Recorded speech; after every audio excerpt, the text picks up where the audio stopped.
नमस्कार, बहुत स्वागत है आपका। आज का टॉपिक है वो कौन से देवी देवता हैं जिनकी पुकार आपको सुननी चाहिए, वो आपसे क्या कहना चाहते हैं। देखिए, ग्रह नक्षत्र परिवर्तन होते रहते हैं और इनका प्रभाव जीवन पर भी पड़ता है। और जब कोई बड़ा ग्रह राशि परिवर्तन करता है तब इसका प्रभाव बहुत ही ज़्यादा असर करता है, चाहे वो आपके लिए सकारात्मक हो या नकारात्मक हो। लेकिन जब आप ग्रहों को समझकर उसका उपाय करना शुरू करते हैं, मंत्र जप करना शुरू करते हैं, तो आपकी लाइफ में पॉजिटिव बदलाव होते हैं। ग्रहों का नकारात्मक प्रभाव से आपकी रक्षा होती है। तो आज हमने टॉपिक रखा है कि राहु का महापरिवर्तन होने जा रहा है। राहु अभी तक मीन राशि में चल रहे थे, अब वो कुंभ राशि में प्रवेश करेंगे। तो जब कुंभ राशि में राहु आएंगे तब राहु की जो पॉजिटिव एनर्जी है, राहु क्या है? आपका सोच है, आपकी जो आप इच्छा है, आपकी आप जो चाहते हैं वो प्राप्त राहु ही करवाता है।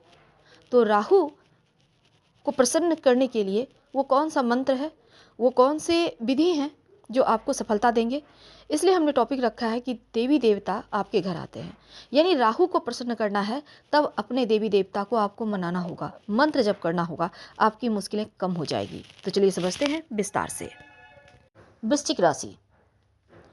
जिस तरह से हमारी छाया हमारा साथ कभी नहीं छोड़ती, इसी तरह से राहु होते हैं जो हमारा साथ कभी नहीं छोड़ते हैं। राहु क्या है? राहु इच्छाओं के रूप में हमारे साथ हमेशा ही रहते हैं। और राहु वैसे तो जब देने पे आता है 10 गुना ज़्यादा फल देता है, लेकिन कभी कभी भ्रम भी देता है और जिस कारण से थोड़ी मुश्किलें होती है। पर इनसे कैसे बचें?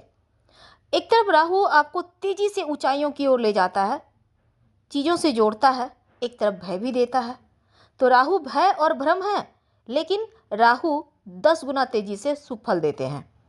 वैसे तो शनिदेव भी व्यक्ति को अचानक से ऊंचाइयां देता है, पर शनिदेव धीरे धीरे प्रोसेसिंग के साथ आपको आगे ले जाएंगे। पर राहु लॉटरी, जुआ, सट्टा या कोई ऐसा कार्य, यहाँ तक कि राहु इलीगल कार्य से भी व्यक्ति को आगे ले जाता है। अब हम ये नहीं कहते कि आप इलीगल कार्य करो, लेकिन राहु जब देने पर आता है ना, तो कहाँ से देगा ये सोचना और कहना भी मुश्किल है। तो अब ये महापरिवर्तन होने जा रहा है 2025 में 18 मई को। तो राहु का साम्राज्य स्थापित हो जाएगा आपके चौथे भाव में। अभी तक राहु आपके पंचम भाव में चल रहे थे और राहु चूंकि वक्री भी चलते हैं, इनका अपना कोई भाव नहीं होता, घर नहीं होता, तो इसलिए जहां भी बैठते हैं ना, उसी को अपना घर बना लेते हैं। ठीक उसी प्रकार जैसे राहु क्या है, एक तरह से कह सकते हैं कि राहु आतंक है, डर है, लेकिन राहु को लोग बुरे ग्रह भी कहते हैं।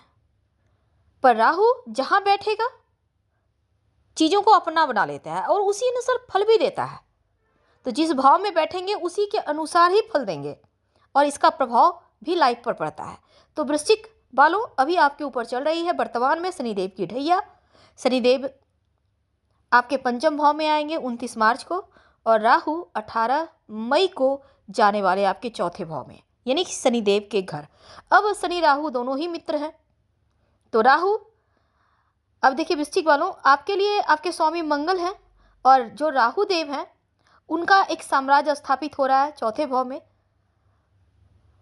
हालांकि 18 मई 2025 के पहले पहले राहु आपके पंचम भाव में आपकी कामनाओं की सिद्धि वाला भाव है और राहु ऐसे स्थान पर है, यानी मीन राशि में, जो देवगुरु बृहस्पति का घर है। राहु और गुरु का कॉम्बिनेशन बहुत अच्छा नहीं होता, क्योंकि राहु दानव है और जिनके घर देवता के घर है वहां अगर दानव आ जाए तब क्या होगा? तब ऐसे में अब देवगुरु बृहस्पति का घर है, बृहस्पति यानी सात्विक और राहु क्या है? तामसिक। तब ऐसे में आपकी इच्छाओं का पॉजिटिव फल उतना नहीं मिल पा रहा था जो मिलना चाहिए। लेकिन अब जैसे ही वो आपके चौथे भाव में जाएंगे, तब राहु शनिदेव के घर में आते ही, बिल्कुल बंधु के घर में, दोस्त के घर में आएंगे, तो एकदम सुकून से दिल खोलकर आपके लिए तरक्की के रास्ते खुलेंगे। जो मानसिक अशांति थी, जो टेंशन था, वो समाप्त होगा और संतान से जुड़े जो कार्य में अवरोध था, एक बार फिर से शुरू हो जाएगा कार्य। भाग्य का साथ मिलेगा और 18 मई से लेकर पूरे 1.5 साल यानी 5 दिसंबर 2026 तक चतुर्थ भाव में रहेंगे। राहु यहाँ पर अच्छा फल देंगे। एक तो 11, यहाँ पर देखिए जो कुंभ राशि है, राहु आ रहे हैं, 11 नंबर की राशि है, वृश्चिक राशि के चतुर्थ भाव में, और राहु को अपना घर मिल जाएगा यानी शनिदेव का घर। अब कामनाओं की पूर्ति खुले हाथों से करेगा। इच्छाओं को भड़काने वाला ग्रह है राहु, भ्रम भी देता है लेकिन इच्छाओं को भड़काता भी है, और इच्छाएं ही तो राहु है। तो जब राहु एकदम से रिलैक्स हो जाएगा तब यहाँ पर जो कुंभ राशि शनिदेव की राशि है और शनि के घर में राहु का रहना अति शुभ फल देगा, सहजता देगा जीवन में। और राहु वैसे तो मित्र के घर में आएंगे, तो अब मनपसंद वो स्थान को पाकर राहु प्रसन्न होंगे और आपकी इच्छाएं भी बलवती होंगी और इच्छाओं की पूर्ति भी करेगा। तो चतुर्थ भाव में 18 मई से लेकर जैसे ही वो प्रवेश करेंगे, अभी तक पंचम भाव में चल रहे थे, अब क्योंकि राहु वक्री चलते हैं तो पीछे ही चलते हैं, हर मनोकामना को पूर्ण करेंगे। पर क्या क्या मिलेगा ये समझ लेते हैं। लेकिन एक बात है, 29 मार्च को शनिदेव राशि परिवर्तन कर जब आपके पंचम भाव में आएंगे, राहु यहाँ पहले से बैठा है, तब इन लोगों का 50 योग बनेगा। अब देखिए इस 50 योग का प्रभाव आपके ऊपर क्या पड़ेगा, 2 शब्दों में पहले हम समझ लेते हैं।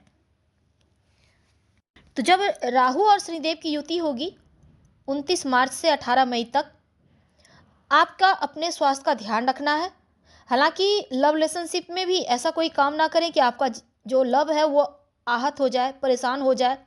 अपनी वाणी पर, अपने व्यवहार पर संयम रखिएगा, नहीं तो अलगाव हो सकता है, चोट चपेट के योग बनेंगे। वाहन सावधानी से चलाइएगा और कोई भी इनलीगल कार्य या अनैतिक आचरण ना करें। धन किसी से उधार ना लें। उच्चाधिकारी से तालमेल बनाकर चलिएगा तो आपके लिए बढ़िया रहेगा, नहीं तो मुश्किल में पड़ सकते हैं। तो खासकर रक्त संबंधी स्वास्थ्य की मुश्किलें परेशान करेंगी, ख्याल रखें। सरकारी अधिकारियों से तालमेल बनाकर रखें। गलत तरीके से धन अगर कमाया है तो मुश्किल में पड़ सकते हैं। प्रेम संबंधों में सावधानी रखना है और चोट चपेट से, खासकर विवादों से बचना है। इस बात का ध्यान रखिएगा 18 मई तक 29 मार्च से लेके। अब हम थोड़ा और आगे बढ़ते हैं, जब राहु आपके चौथे में आ जाएंगे तब क्या होगा। देखिए राहु जब यहाँ पर आएंगे तब आपकी कामनाओं की पूर्ति करेंगे।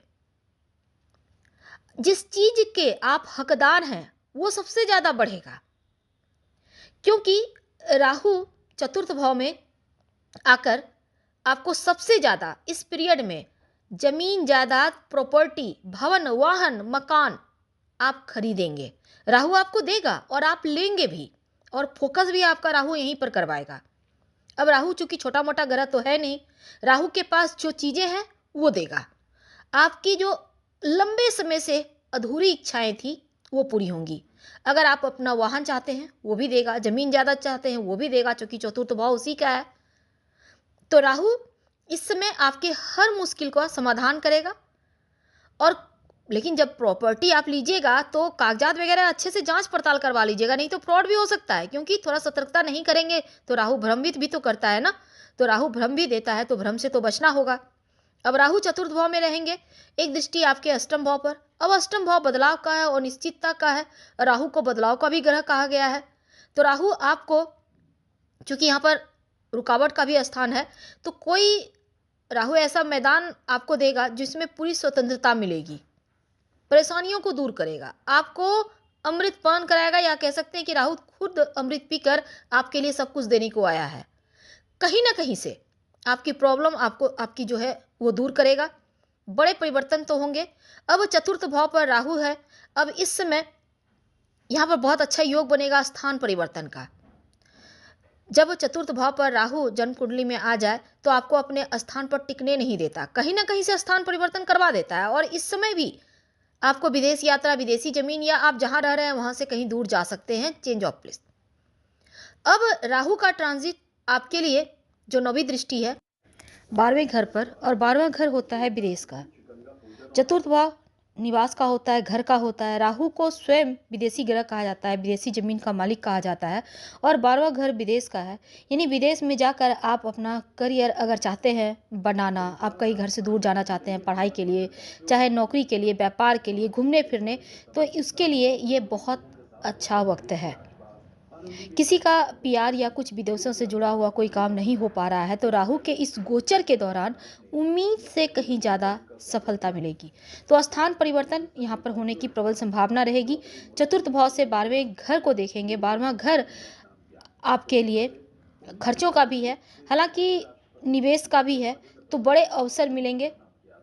अगर आप कहीं निवेश करते हैं तो आपको आगे चलकर लाभ देगा। राहु आपके धन को 12 गुना बढ़ाएगा। अब राहु का एक और चीज़ है कि आपको भ्रम देता है, भय देता है, इनसिक्योरिटी देता है। तो ऐसे में परिवर्तन करके आपको लगेगा सही किए, गलत किए, कहीं ये फैसला गलत ना हो जाए, ये चीज़ें मन में चलेगा। अब राहु छाया है तो ऐसे में डर तो लगेगा, लेकिन जिस तरह से छाया वास्तविक नहीं होता उसी तरह आपका भय भी वास्तविक नहीं रहेगा। इसलिए भय मुक्त होकर अपने कार्यों पर फोकस करें, अपने एम पर फोकस करें और आगे बढ़े।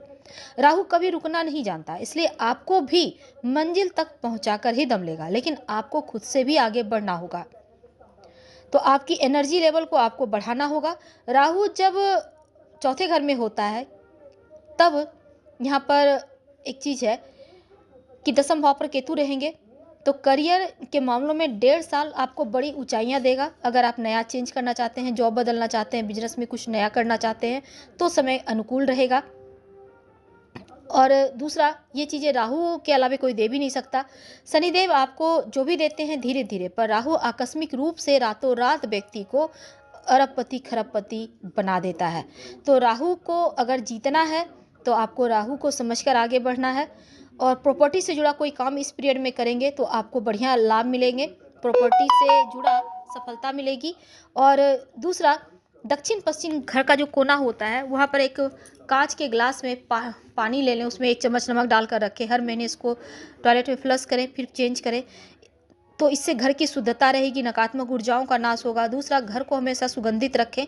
बदबूदार चीज़ें, खराब धुआं, इन चीज़ों में राहु का निवास होता है। घर के गंदे जगहों पर राहु का निवास होता है, जैसे आपका टॉयलेट है। इन चीज़ों को साफ रखें, घर को सुगंधित रखें, खुद को अपडेट रखें, बालों को करीने से आप बनाकर रखें, अच्छे कपड़े पहने, फटे पुराने गंजी बनियान कम से कम ना पहने, भले ही कम दाम के पहने पर फटे पुराने ना पहने, बिल्कुल आप अच्छा पहने।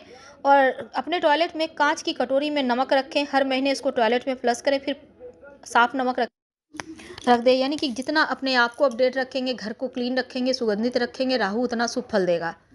क्या करेंगे? उपाय के तौर पर आप शिव जी की आराधना खूब करें और शिव जी के महामृत्युंजय मंत्र ओम हौं जुं सह, इस मंत्र का खूब जप कीजिएगा, आपके लिए बढ़िया रहेगा।